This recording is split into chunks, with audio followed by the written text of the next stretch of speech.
एक और कॉलर हमारे साथ मौजूद है, उनसे बात करेंगे। जी, कौन और कहाँ से? जी अस्सलाम वालेकुम। मैं हसन बात कर रहा हूँ लाहौर से। जी हसन, क्या सवाल है? मेरा सवाल है कि जिस तरह रमजान में आखिरी अशरा जब आता है ना, तो काफी लोगों के साथ ये प्रॉब्लम होती है कि उनके मुंह से स्मेल आनी शुरू हो जाती है। हुँ, ठीक और है। लिप्स भी ना इतने ड्राई हो जाते हैं कि वो उनकी डिसकलर हो जाते हैं। हुँ, इसका कोई हल? और दूसरा ये है कि रमजान में एक एक प्रॉब्लम होती है कि मैदे खराब हो जाते हैं। हाँ। उसके लिए कोई शरबत बता दें कि इफ्तारी में हमको ऐसा कुछ खाएं पिए जिससे मैदा ठीक रहे, और दूसरा ये कि जिसमें हम लोगों का जिस्म भी इस काबिल रहे कि वो भूख ना उस तरह की हमें लगे। ठीक है। जी, शरबत ठीक है। पहले बता 3 चुका हूँ। सवाल हाँ, उन्होंने 3 सवाल किए। शरबत हाँ, पहले बता चुका हूँ। हाँ। ये वो शरबत इससे में कराम आती है और हमारी माएँ, बहनें, हमारी दादियाँ, नानियाँ हज़ारों सदियों सालों से ये बना रही थी। हुँ, आलू बुखारा, इमली। इस रेशो में फिर बताया तो 6 हुँ, दाने होंगे आलू बुखारे के, 3 या 2 दाने होंगे इमली के, और जिनको कॉन्स्टिपेशन वो एक अंजीर शामिल करेंगे, हाँ, जिनको कमज़ोरी का मसला वो उसमें 6 बादाम शामिल करेंगे। फिर जीरा थोड़ा-सा डालेंगे, शक्कर में डाल के अगर आप रात को भिगो के सुबह पी लें, मेरा ये मामूल है पिछले 10-20 साल से, सुबह भिगो के रात को पी लें। ये लिवर ठीक करता है, ये डाइजेशन ठीक करता है, कॉन्स्टिपेशन ठीक, ये काम आती है, 6-7 काम करता है। ठीक है। अगर आप सिर्फ इसको अपनी ज़िंदगी का मामूल बना लेते हैं, तो आपका डाइजेशन ठीक। फिर कुछ लोगों का पेट ना सर दर्द सड़-सड़ करता रहता है, अनकंफर्टेबल, अनईज़ीनेस है, जो ये पिएगा कहेगा मेरे पेट में सुकून का ब्लॉक, बर्फ़ का ब्लॉक लग गया है। एक तो हाँ, ये हो गया। ठीक है। दूसरा जो उन्होंने होंठों की बात की, जब ये शरबत पिएंगे अंदर से सप्लाई आएगी। हाँ, साथ में मैंने गाजर का जूस, और मैंने बताया उन्हें कि वो पिएंगे उसका कहते हैं चुकंदर का जूस, वो लगाएंगे तो उससे उनको फ़र्क पड़ेगा। ठीक तीसरा है। उन्होंने मुँह से जो स्मेल मुझे आती है, स्मेल बेड आती है, ब्रेथ मुझे से अगर होती है। स्मेल आती है तो ये कद्दू का जूस अगर आप पीते हैं फौरी फ़र्क पड़ता है। हाँ, गाजर के जूस और चुकंदर से फौरी फ़र्क पड़ता है। छिलके इसबगोल के साथ शरबत बजूरी अगर आप इस्तेमाल करते हैं फौरी फ़र्क पड़ता है।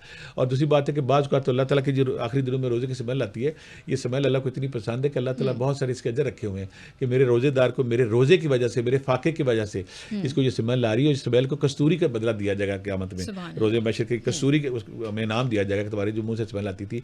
लेकिन जो मैंने टोटके बताए हैं, ये हर्बल है, नेचुरल है, आसानी से हाँ, अवेलेबल है, इससे भी स्मेल बिल्कुल। खत्म हो और जाती ये है। वो अज्ज़ाएँ हैं जो आपके किचन में हर टाइम मौजूद होते हैं और इसमें आपका कोई खर्चा भी नहीं होता। प्रॉब्लम तली हुई चीज़ें, पकौड़े, हाँ, समोसे जब हम खाते हैं तो वो बर्बादी उतारते हैं। बिल्कुल। फिर हमारे मैदे के साथ हम क्या करते हैं, अल्लाह के नबी ने फरमाया कि सादा ग़िज़ा।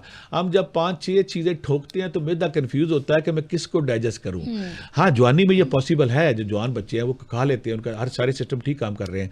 जो 40 प्लस है ना, उनको फिर ध्यान से काम करना चाहिए कि मैंने कौन-सी चीज़ें खानी है, कौन-सी चीज़ें नहीं हाँ, खानी। भी ठीक 6 है। समोसे खा लेंगे तो वक़्त ही पड़ेगा। जो पकौड़े आप 1 प्लेट खा लेंगे तो वक़्त ही पड़ेगा, या बिल्कुल। कबाब खा लेंगे, आपने वो चीज़ें खानी जो आपकी बॉडी को सूट करती है, हाँ, या खाएँ ज़रूर, साथ वेज और फ्रूट खाएँ। हाँ, और ठीक फ्रूट है। में अगर आप फ्रूट चाट में अगर आप पपीता शामिल कर लेते हैं, हुँ, मैं अपने देखने वाले को बताऊँ, बहुत से लोग कहते हैं कि उसमें सेब और केला तंग करता है। अगर आप चाहते हैं कि आप ऐसा फ्रूट चाट बनाएँ कि आपको डाइजेशन भी ठीक करे और हर चीज़ हज़म हो जाए, हुँ, आपने अमरूद और पपीते के रेशो अगर उसमें ज़्यादा कर दें, तो ये बाकी चीज़ों को खींच के ले जाता है। आपका डाइजेशन ठीक होगा, मैदा ठीक होगा, हर चीज़ हज़म होगी, और हाँ। जब आपकी हर चीज़ हज़म होगी, तो आपकी सेहत वैसे ही ठीक होगी, ग्लो भी ठीक हो जाएगा। बट साहब, अक्सर लोगों को ना पलकें बड़ी करने का बहुत शौक होता है। वो कहते हैं कि हमारी, हम्म। स्पेशली लड़कियां, वो कहती हैं कि हमारी जो आईलैशेस हैं वो बड़ी होनी चाहिए ताकि आईलैश एक्सटेंशन ना लगानी पड़े, क्या हुआ, घनी हो, चमकदार हो। घनी हो, अल्लाह मेरी चमकदार हो। बेटी हाँ, सारी बेटियों को, हुस्न यूसुफ कि मैं कहता होता हूँ कि वो अल्लाह इनको खूबसूरती अता करे। ये सारी बेटियों के लिए अरंडी का तेल है, हाँ, कैस्ट्रोल ऑयल कहते हैं। Castor oil. कैस्ट्रोल ऑयल अरंडी का तेल हमारे तिब में कहते हैं।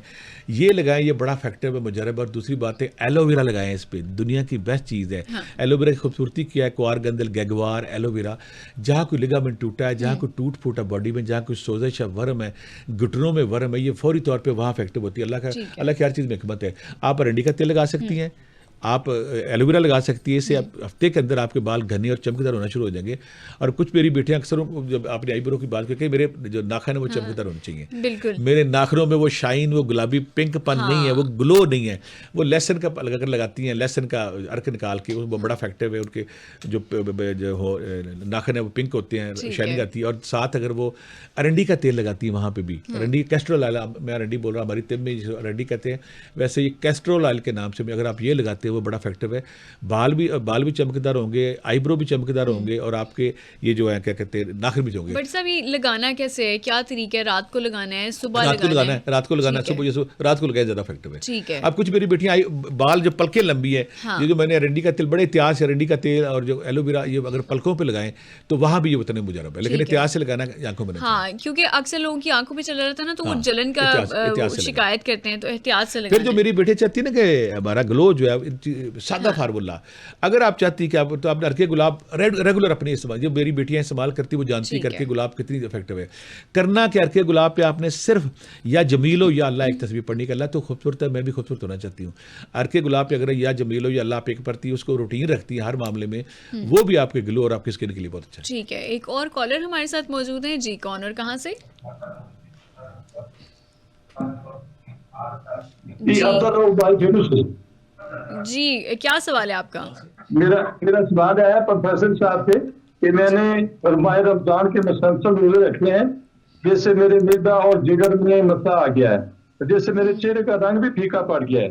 तो प्लीज प्रोफेसर साहब से मशवरा है कि वो मुझे कोई हर्बल नुस्खा भी बताएं और रूहानी वजीफा भी साथ बताएं।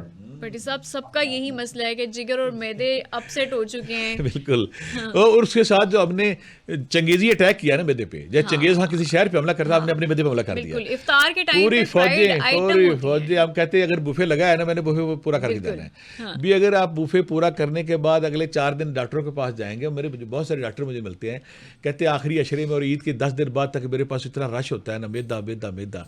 तो मैं फिर बार बार कह रहा हूँ कि इस प्रोग्राम को फॉलो करेगा, मैदे के वाले से उससे कोई प्रॉब्लम नहीं है। मैं फिर बताऊँ, इमली आलू भरे का शरबत में हमने बता दिया है, आराम से उसको देखें, वो इफेक्टिव है।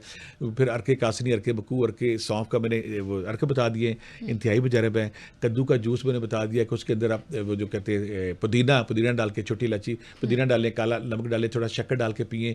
पहले दिन ही आपका मैदा कहेगा थैंक यू, मुझे कोई काम की चीज़ भेजी है, आपने गलत चीज़ नहीं भेजी। और फिर अगर अपनी खुराक में अमरूद और पपीता शामिल करते हैं, अमरूद और पपीता, तो वो आपके लिए इंतहाई इफेक्टिव है। कि जो चीज़ मैदे में जाके ओवर स्टे की बजाय जल्दी निकलती है, वो फौरी काम है। दुनिया में कहा जाता है सबसे जल्दी जो खून बनाती है ना चीज़, वो अमरूद बनाता है। क्यों बनाता है? वो मैदे में ओवर स्टे नहीं करता, गया काम किया निकल गया। कुछ चीज़ें जो ऐसी है, सेब बाद लोगों को इंतहाई ताकतवर, बाद लोगों को डाइजेस्ट नहीं होता, तंग करता है, इनको करता ठीक है।